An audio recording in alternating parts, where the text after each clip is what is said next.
और आइए सीधे रुख करते हैं। इस वक्त बीजेपी नेता जगदंबिका पाल फोन लाइन पर हमारे साथ मौजूद है। माफ कीजिएगा, हमारे साथ लाइव मौजूद है इस वक्त। जगदंबिका पाल जी, बहुत बहुत स्वागत है आपका एबीपी न्यूज में। मुबारक हो आपको। बिहार में अब एनडीए की सरकार बनने जा रही है नीतीश के नेतृत्व में।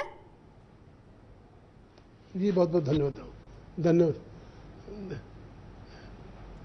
नहीं देखिए, इससे ज्यादा सुखद क्या हो सकता है कि जहां देश में एक तरह से ध्रुवीकरण कर रहे थे लालू यादव, और जब उन्होंने एक महागठबंधन नीतीश का और लालू का बना था तो वो केवल बिहार तक महागठबंधन की बात नहीं करते थे।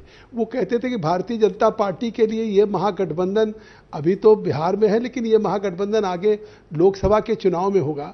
और इसके बावजूद अगर उस महागठबंधन को लालू यादव नहीं संभाल के रख पाए तो अब बिहार में ही अब उनके गठबंधन का जो हश्र हुआ लोगों ने देख लिया।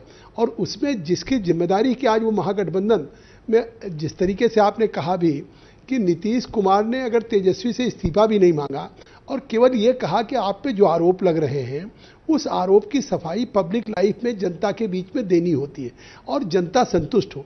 एक तरफ वो कटघरे में थे, सारे साक्ष्य सारे एविडेंसेस सामने हो, अब इसके बावजूद भी न पब्लिक डोमेन में उन्होंने सफाई दिया, न लगातार कोई इस तरह से बात की। तो एक स्वाभाविक है कि महागठबंधन से ज़्यादा प्रमुख उनको तेजस्वी को उप मुख्यमंत्री बनाए रहना था। किस तरह के बयान आ रहे थे आपने देखा। आरजेडी का बयान पहले दिन से डे 1 से आ रहा था कि तेजस्वी किसी कीमत पे इस्तीफा नहीं देंगे।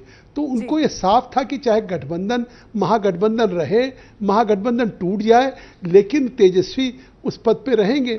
तो अब स्वाभाविक है कि जगदंबिका जी, मैं आऊंगी सर आपके पास। और जो बात आप कह रहे हैं, दरअसल लालू प्रसाद यादव ने भी अपने ट्वीट कर वही बात की है कि लक्ष्य तो शायद 2019 का था और इसी वजह से वो कह रहे हैं कि महागठबंधन की भ्रूण हत्या हो गई है। लेकिन फिलहाल जब बीजेपी जेडीयू के समर्थन में आई है तो देखिए जरा आंकड़े क्या कह रहे हैं। ये सरकार बनेगी कैसे एनडीए की बिहार में बीजेपी के साथ जेडीयू के आने के बाद नीतीश कुमार के नेतृत्व में। बीजेपी ने नीतीश को अपना नेता मान लिया है। बीजेपी ने फोन कर इसकी जानकारी नीतीश कुमार को दे दी है। देखिए, बीजेपी के पास 53 विधायक हैं।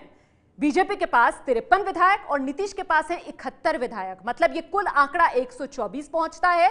और बिहार में जो जादुई आंकड़ा है बहुमत का वो 122 है, मतलब उससे 2 ज्यादा। मतलब सरकार बहुत आसानी से नीतीश कुमार बनाएंगे बीजेपी के साथ मिलकर।